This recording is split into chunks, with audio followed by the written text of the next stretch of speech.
Selamat siang, Bapak Ibu Tocin sekalian serta segenap rohaniwan Makin Depok. Terima salam kebajikan. Wei Te Tong Tian Sancai. Pertama-tama kita panjatkan puji dan syukur kehadirat Huang Tian Sangti yang telah berkenan memberikan berkah rahmat karunia. Berhimpun di sini untuk melaksanakan salah satu tugas sebagai orang yang beriman, yaitu melaksanakan ibadah. Semoga apa yang kita laksanakan ini di dalam rahmat dan karunia, bolehlah keberkahan menyertai. Tema Cangtau pada siang hari ini adalah seperti di layar kita bisa lihat, kamu adalah hasil kebiasaanmu.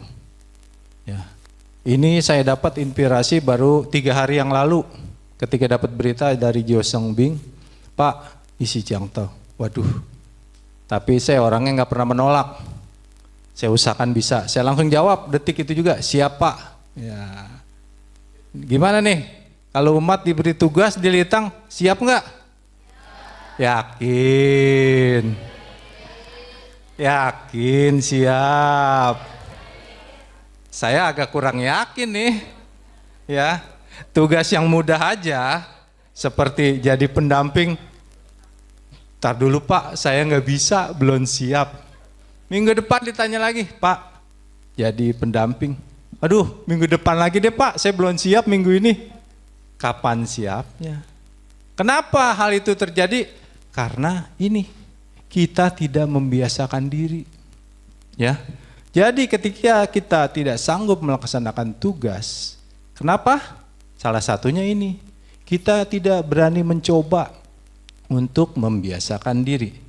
Oke, itu salah satu contoh aja. Nih, kebiasaan itu adalah sebuah kekuatan yang luar biasa yang membentuk seseorang melangkah maju ke depan atau tetap jalan di tempat menuju kesuksesan atau tidak. Kebiasaan yang baik dan produktif akan mendukung orang tersebut untuk bisa mencapai hal-hal yang dia inginkan. Kebiasaan yang buruk bisa menyebabkan turunnya produktivitas, naiknya berat badan, tingginya penyakit, dan berbagai hal yang merusak diri lainnya. Nah, itu salah satu contoh kebiasaan. Kalau kebiasaan baik, pasti hasilnya juga akan baik. Kalau kebiasaannya buruk, ya pasti kita akan menjadi orang yang mungkin berpribadi yang kurang baik atau buruk. Contoh, kayak di sini nih saya lihat, udah pada rajin bener kebaktian, muka-mukanya saya udah hafal. Iya, kenapa? Karena udah biasa, betul? Kalau hari Minggu kita nggak kebaktian, kayaknya ada sesuatu yang hilang. Saya merasanya begitu, nggak tahu nih kalau bapak-bapak, ibu-ibu, ada kepentingan lain nggak kalau ibadah? Semoga nggak seperti saya. Ya, kita mau menyembah, kita mau belajar, kita mau mendengarkan Cangtau. Untuk menambah keimanan kita. Tujuan itu sesungguhnya, jangan ada tujuan lain. Kelitang, Pak, saya mau ketemu si A, mau ngegosip nih, penting banget. Iya, semoga jangan ya, tujuannya jangan seperti itu. Biasakan tujuan kita mau kelitang untuk ibadah. Sama satu juga nih yang sering Pak Jo Seng Bing selalu wanti-wanti, kalau udah sampai di Litang udah jangan ngobrol lagi. Duduk diam, siap mendengarkan, siap mengikuti kebaktian. Nanti ngobrolnya setelah selesai. Udah siap belum seperti itu? Ya, jawabnya sedikit nih, nggak sampai setengahnya. Coba saya ulang lagi, siap nggak untuk tidak ngobrol sebelum kebaktian? Siap tencen, janji ya? Janji nih, saya denger nih ya. Jangan lebih banyak ngobrolnya nih besok ya. Minggu depan saya kebaktian lagi, saya lihat kalau masih ngobrol saya tegur lagi. Enggak Jo Seng Bing, saya langsung yang tegur. Saya kan ketua Makin. Yeah. Kak, ini intermezzo aja ya. Sebenarnya ini juga tugas yang berat buat saya ya. Tapi nggak apa-apa. Saya dipercaya oleh para umat semua untuk melaksanakan tugas ini.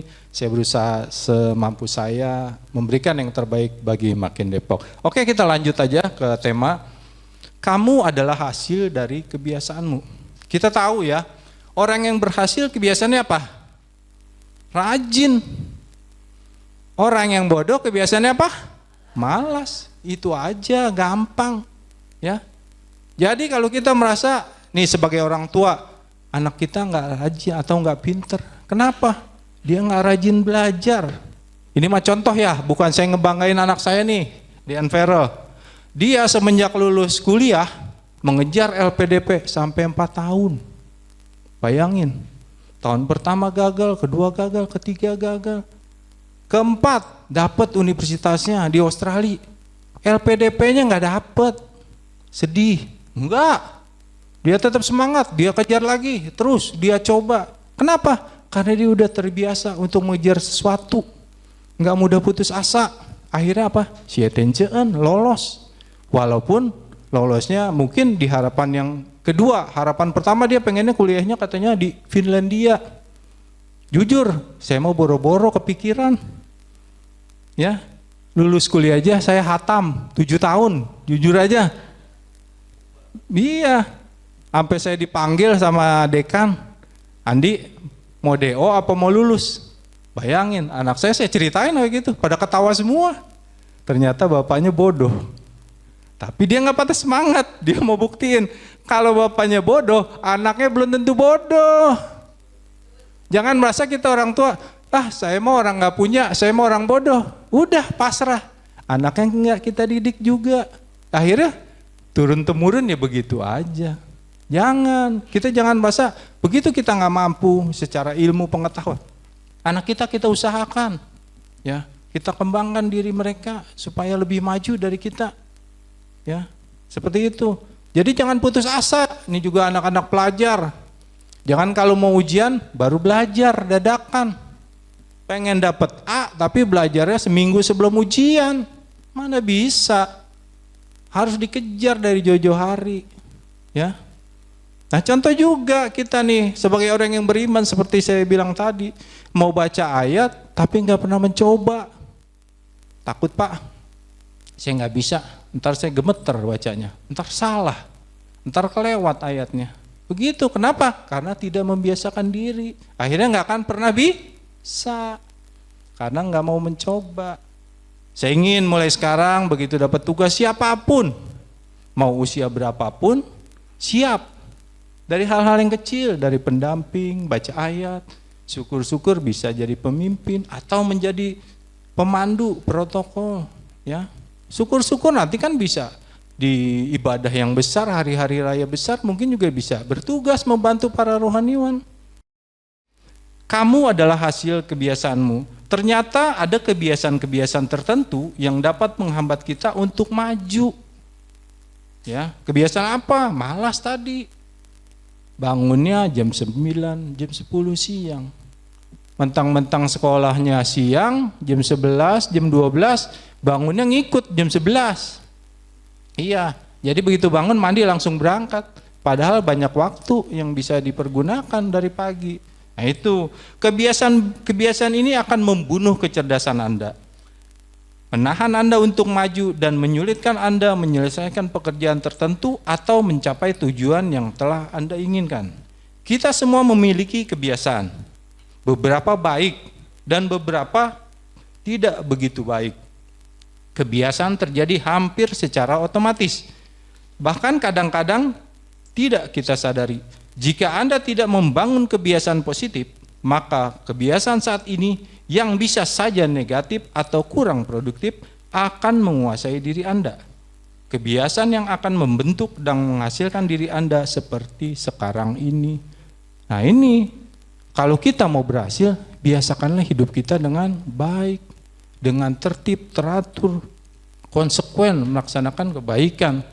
Tentunya di sini semua juga mau dong dicap orang baik, betul? Iya, nggak ada yang mau dibilang si A orangnya jahat, si B orangnya julid atau sebagainya. Kalau kita ingin baik, yuk kita biasakan kita berperilaku baik, berbicara baik, ya, melakukan tindakan-tindakan yang baik.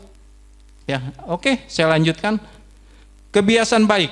Kebiasaan yang baik adalah perilaku positif dan bermanfaat yang Anda lakukan secara konsisten, terus-menerus, yang meningkatkan kesehatan Anda secara keseluruhan. Kebiasaan baik melibatkan tindakan berulang yang mengarah pada hasil jangka panjang yang menguntungkan, baik secara fisik, emosional maupun fisiologis. Jelas ya? Contoh, mau sehat ya harus rajin olahraga. Jangan mau sehat makannya banyak tuh kayak Pak Andi di medsos dikit-dikit uploadannya lagi makan. Iya katanya sehat, tapi saya sehat. Kenapa? Sehat secara pikiran. Tubuh mah ada juga sakit darah tinggi akibat makan enak, itu mah biasa. Kalau lansia darah tinggi udah pasti ya. Supaya nggak darah tinggi ya rajin olahraga. Saya rajin olahraga, tiap minggu saya car free day. Tapi apa? Ada tapinya. Kadang-kadang ngejar kuliner. Jalannya 1 jam, kulinernya juga 1 jam. Kalorinya dibakar 200, makannya 400. Iya, sia-sia jadinya. Itu jangan dicontoh. Ini maka saya pakai contoh diri saya sendiri seperti itu. Maka saya nggak kurus-kurus. Ya, kenapa? Saya mah senang. Makan pakai sayur asem saya makan banyak. Makan steak ya apalagi, tambah banyak lagi. Nikmatin aja hidup. Itu contoh aja ya. Lalu seperti contoh lain, rajin beribadah. Seperti saya bilang tadi. Mau dikatakan kita sebagai orang yang beriman, harus rajin kelitang, beribadah. Jangan dibilang, wah saya rajin Pak, agama saya Konghucu, saya mengimani. Bapak kelitangnya kapan? Nanti kalau pas Imlek. Aduh, kelitangnya pas Imlek. Itu kayak zaman saya dulu, waktu lagi remaja, belum married. Kelitangnya setahun sekali, pas Imlek. Itu juga dipaksa, ditendang-tendang sama mama papa. Ayo lo kelitang. Enggak pernah kelitang cuman Imlek doang.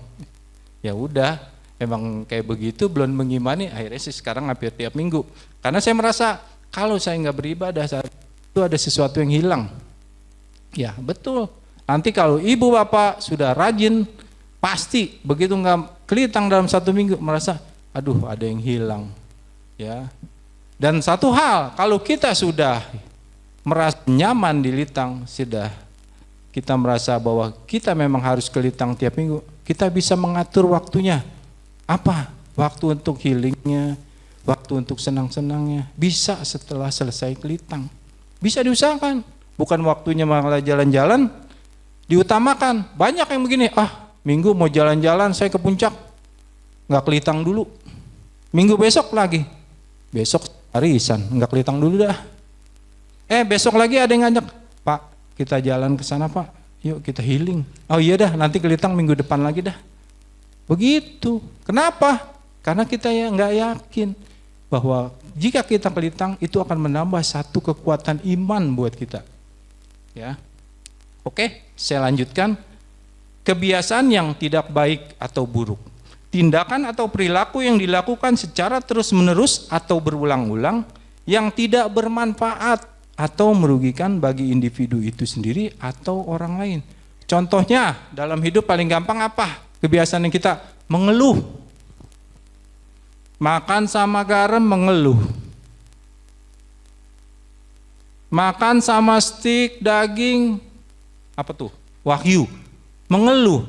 Mengeluh kenapa? Mahal banget. Iya. Pala pusing dikit, ngeluh. Cucian banyak ibu-ibu, ngeluh. Kerjaan rumah belum beres, ngeluh. Disuruh masak sayur asam sama suami, ngeluh. Ribet banget permintaannya banyak banget. Nih suami nggak tahu apa masuk ke sayur asam itu repot. Sayurannya udah berapa macam, belum ngolahnya, belum bekasnya. Iya capek. Begitu dia dimasakin kadang-kadang suami, sayur asamnya kagak enak. Dimakan setengah mangkok. Kesel nggak ibu-ibu? Kesel. Harusnya jangan kesel, jangan mengeluh. Berarti ibu-ibu kurang rajin, kurang tekun. Jangan mau masak sayur asam baru disuruh suami baru mulai masak belajar. Pasti hasilnya nggak maksimal. Coba kalau sering 10 kali aja masak sayur asam, pasti suaminya bilang, wah ini baru maknyus. Iya. Masak apapun kalau baru dilakukan sekali pasti hasilnya tidak memuaskan karena kita masih meraba-raba. Bumbunya cukup nggak? atau segala sesuatunya takut kurang. Ya enggak? Itu salah satu contoh, kebanyakan mengeluh. Yang kedua itu malas. Banyak malas, mau kelitang aja udah malas. Aduh, kelitang jam 10, pulang jam 1, udah waktunya makan siang, malas banget ah. Pasti dilitang gua ngantuk.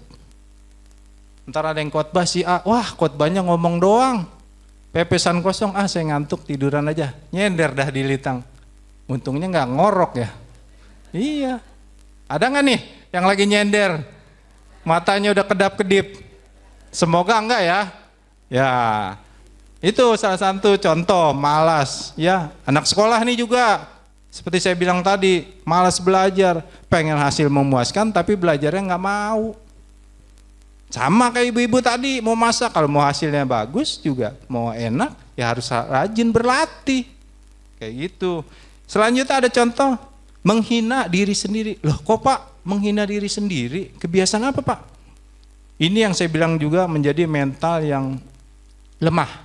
Seperti saya bilang, ketika dapat tugas merasa, Pak saya nggak sanggup, saya nggak bisa. Kamu timbang jadi pendamping masa nggak bisa? Benar Pak, suruh yang lain aja dah, saya mah nggak bisa, saya gemeter. Iya, itu namanya menghinakan diri sendiri, merasa kita udah tidak mampu duluan. Jangan, mental kita harus kuat. Saya bisa berusaha Pak, saya mau maju. Tolong bimbing saya, kalau saya salah tegur. Nggak masalah, 1-2 kali kebiasaan ini dilakukan pasti akan bisa. Ya, itu contoh salah satu menghina diri sendiri. Selanjutnya, menjadikan diri kita sebagai seorang yang ahli, ini juga berbahaya. Kita merasa diri kita paling pandai, sudah bisa segalanya, seorang ahli. Ada nggak dokter yang ahli, nggak pakai belajar? Nggak ada, ya. Jadi segala sesuatunya pun harus belajar, ya. Dan juga jangan kita merasa sebagai seorang ahli, begitu dapat tugas, baca ayat, Pak Hatta tolong baca ayat di Mengce. Pak Hatta dengan yakin, dengan pedenya sebagai seorang, santai aja ntar tinggal buka. Begitu waktunya dia nggak buka tuh kitab, dia maju berdiri di podium, dia bingung, tadi yang mana ya? Apa ya? Ayatnya yang mana?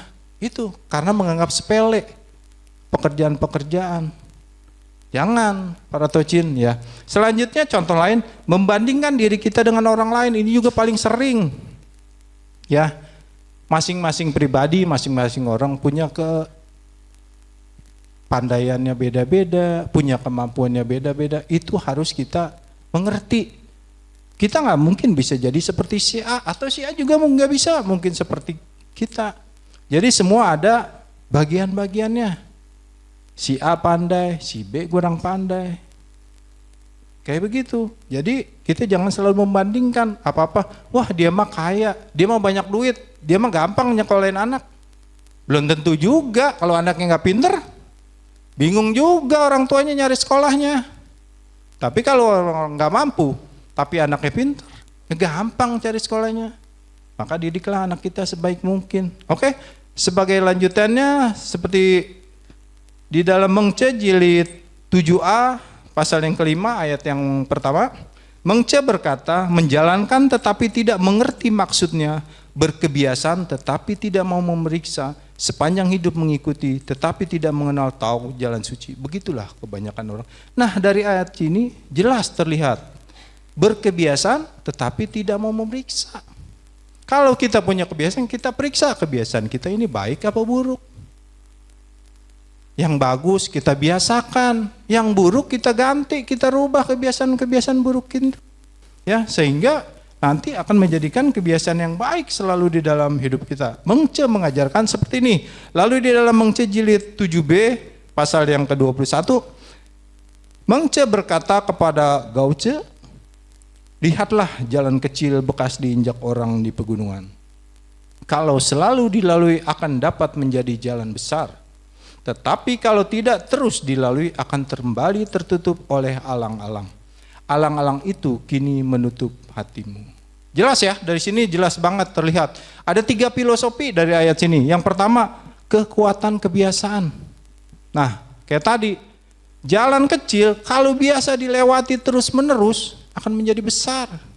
Ya, rumputnya akan terinjak mati, akan menjadi jalan besar. Begitu juga sebaliknya, kalau jalan itu nggak pernah dilalui, ya udah akan tumbuh terus alang-alangnya sehingga tidak bisa dilewati. Lalu ada juga filosofi yang kedua dari ayat ini, yaitu hati yang tertutup. Kita tahu hati kita terdapat apa? Sing, watak sejati. Jalanin. Kita buka sing kita jalanin apa yang menjadi pedoman hidup kita. Jalanin sing sebaik-baiknya, cinta kasih, kebenaran, susila, bijaksana. Itu kita jalanin sehari-hari. Kita terus rutin kita latih. Jangan kita tutup dengan nafsu atau segalanya yang mengganggu sing kita sehingga tertutup. Selanjutnya yang terakhir, perjuangan dan konsistensi. Kalau kita mau berhasil, jangan pernah berhenti berjalan. Ada di satu ayat, untuk menuju tempat yang tinggi harus dimulai dari bawah. Menuju tempat yang jauh harus dimulai dari yang dekat. Begitu juga perjalanan menuju 1000 mil harus dimulai dari satu langkah. Jadi dari sekarang terus bergerak untuk melakukan kebaikan. Jangan merasa, sudah puas hidup saya, sudah cukup. Jangan, terus berkarya dalam kebajikan. Banyak hal yang bisa dilakukan dalam hidup ini daripada sekedar scroll HP kalau bangun tidur. Ayo, siapa yang kalau bangun tidur langsung ambilnya HP? Enggak ada. Siatenceen, enggak ada yang berani angkat tangan. Atau malu, saya doang sendiri. Saya jujur, saya angkat tangan, tapi ini enggak ada yang jujur. Masih berbohong kepada diri sendiri. Jangan dibiasakan. Ya. Berbohong kepada diri sendiri nanti akan berlanjut berbohong kepada orang lain. Kalau diri sendiri aja kita udah berani berbohong, nanti ke orang lain juga akan terbiasa. Jangan. Ini mah contoh. Saya nggak melarang, yang penting begitu bangun tidur, satu, ucapkan apa? Sietian. Ya kalau mau ya langsung bebersih, mandi, sikat gigi, tiamhyo, itu lebih baik. Baru buka scroll HP. Iya. Jangan kayaknya kalau bangun tidur, kalau belum melihat gosip pertama, kurang apa ya gitu. Ada sesuatu yang hilang, ada gosip apa sih ini di Litang? Ada gosip apa sih ini di grup? Itu saking penasaran, apalagi kalau sampai malam belum tuntas tuh gosip. Pagi penasaran, hidupin lagi HP bangun tidur, udah.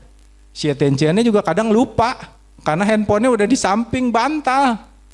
Supaya gak ketinggalan berita, itu aja contoh. Jadi ini yang saya dapat sampaikan pada kesempatan kali ini, semoga dapat dipahami dan dapat dimengerti. Dan satu hal sebagai penutup, jadi semua kembali kepada kita. Kita mau jadi seperti apa, mau jadinya gimana hari ini, itu akibat dari kebiasaan masa lalu kita. Jadi kalau ke depan kita ingin lebih baik lagi, mulai sekarang biasakanlah hidup kita dengan baik. Itu aja yang saya dapat sampaikan pada kesempatan kali ini. Terima kasih atas perhatiannya. Salam dalam kebajikan. Waite Chongtian Sancai. Terima kasih.